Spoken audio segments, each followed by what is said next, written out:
我叫做 Peppa， 而佢咧係我嘅細佬 George。呢個係我嘅媽咪，呢個係我嘅爹哋。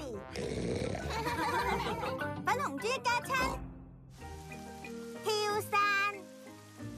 今日係雨天，學校屋頂又開始漏水啦。哦，我上次唔係已經幫你整過㗎啦咩？晴玲太太。係啊，牛先生，但係啲雨都係不停咁落，係咁流水啊。咁可能係因為唔知邊塊瓦片爛咗。我喺度諗，會唔會係呢塊？而家係咪仲漏緊水啊？流緊啊，仲犀利過之前。咁唔通係呢幾塊瓦片爛咗？而家有冇好啲啊？冇啊，而家情況越嚟越差啊。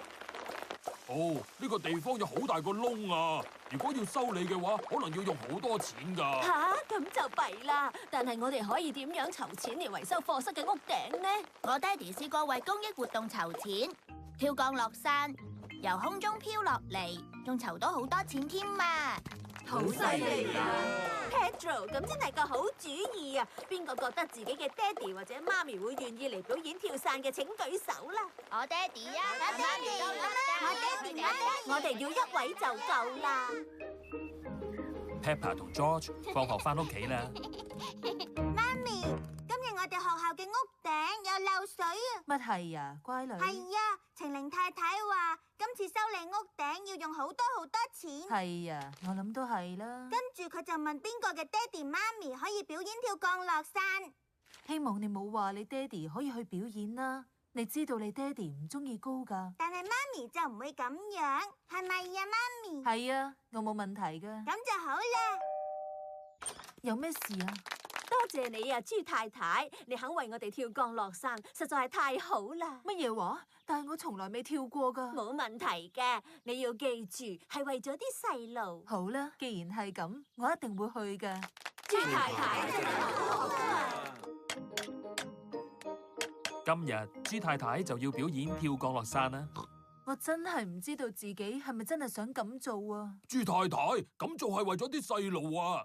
但係我真係唔識得點跳降落傘啊！唔使擔心，表演之前你會接受好多訓練。豬太太你好啊！兔先生係一位跳傘教練。呢個就係你嘅降落傘，你跳落嚟嘅時候，佢可以令你喺空中漂浮。咁我使唔使練習下先啊？練習乜嘢呢？練下點跳咯。咁你練啦。好好，你好有天分。就係咁樣咋？係啊，你而家可以去準備啦。好嘢！可以上機啦。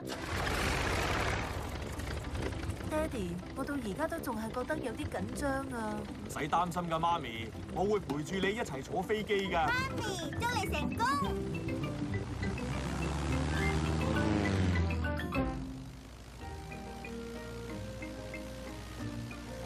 媽咪，你唔使咁擔心噶，記住你孭住嘅係降落傘。我知道啦，爹哋。哇！我哋而家離地面已經好嚇弊啦！今次弊啦，豬先生發生咗意想不到嘅事啊！豬太太開始表演啊！唔係喎，佢係豬先生嚟噶。爹哋，我嚟幫你。豬太太都開始咗啦，佢而家去緊幫豬先生啊！我捉實你啦！哦，佢捉住豬先生啦！好嘢！媽咪係勇敢嘅拯救員。媽咪，多謝你啊，全靠你咋。弊啦，爹哋，你對手好跣啊！公牛先生已經將學校嘅屋頂修理好啦。呢個工作真係好，今次應該幾年都唔會出現問題啦。我支持唔到啦！爹哋佢冇咩事啊嘛？